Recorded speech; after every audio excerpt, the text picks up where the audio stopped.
నేను ఈ press meet ఏర్పాటు చేశాను. అయితే వైసీపీ నాయకులు ఏం మాట్లాడుతున్నారంటే, ఎస్సీ ఎస్టీ బీసీ మైనారిటీలు ఓట్లు వేయటానికి వస్తే తెలుగుదేశం నాయకులు అడ్డుకున్నారు, అందుకనే గొడవలు జరుగుతున్నాయి. ఎస్సీ ఎస్టీలు బీసీలు మైనారిటీలు మా పక్షాన ఉన్నారు, మేము వాళ్ళకి ఉద్ధారకులం అని చెప్పి మాట్లాడుతూ ఉన్నారు. నేను ఈ సందర్భంగా మాచర్లలో పిన్నెల రామకృష్ణారెడ్డి అతని సోదరులు అతని ముఠా 6గురిని హతమార్చారు. స్థానిక సంస్థల ఎన్నికల్లో దాడులు దౌర్జన్యాలు 18.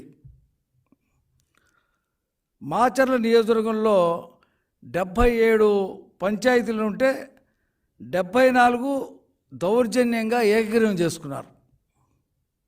ఇది ప్రజాస్వామ్యం. జగన్మోహన్ రెడ్డి చెప్పే ప్రజాస్వామ్యం ఇది. మాచర్ల మున్సిపల్ ఎన్నికల్లో ప్రతిపక్ష పార్టీలు ఒక్క నామినేషన్ కూడా వేయనీయకుండా హింసాత్మకంగా అడ్డుకున్నారు. ఎవరు నామినేషన్ వేసే పరిస్థితులు. పోలీసులు, వైసీపీ గూండాలు అక్కడ యథేచ్ఛగా సైర వ్యవహారం చేశారు.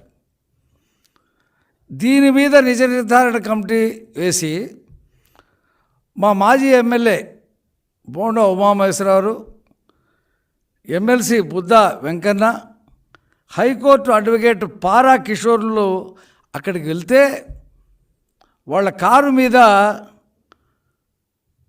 తురుగా కిషోర్ అనేటువంటి ఒక గూండా వాళ్ళని చంపటానికి ఇంత పెద్ద దుంగ తీసుకొని ఆ అద్దాలు పగలు కొట్టుకుంటూ చేసినటువంటి దౌర్జన్యం మొత్తం దేశం చూసింది.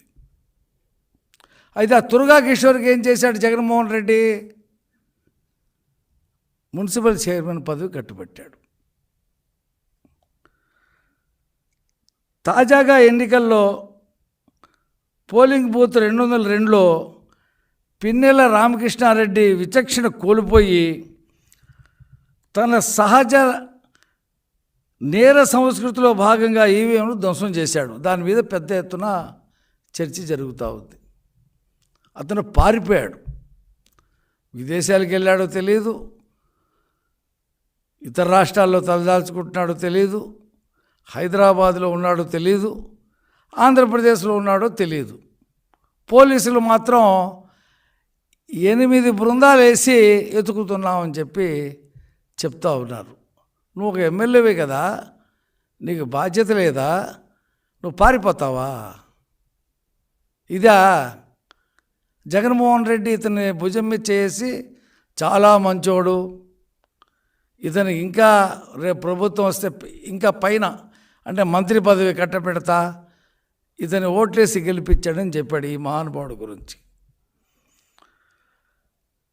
ఆ సందర్భంగా మా Telugu Desam party polling agent Namburu Srinivasa Rao, ఇది తప్పు, నువ్వు ఈవీఎంలు పగలకూడదు తప్పు అంటే అతను తల పగలగొట్టారు. అతన్ని హత్యా నేరం కింద అరెస్ట్ చేయకుండా గృహ నిర్బంధంలో పెట్టారు. ఎవరిని? ఈ పిన్నెల రామకృష్ణారెడ్డిని. అయితే అక్కడ నుండి దొడ్డిదారిన వెళ్ళాడు, వెనక నుంచి వెళ్ళాడు, ముందు నుంచి వెళ్ళాడు తెలియదు. ఆ ఇంట్లో మాత్రం లేడు, హైదరాబాద్ వెళ్ళిపోయాడు అంటున్నారు.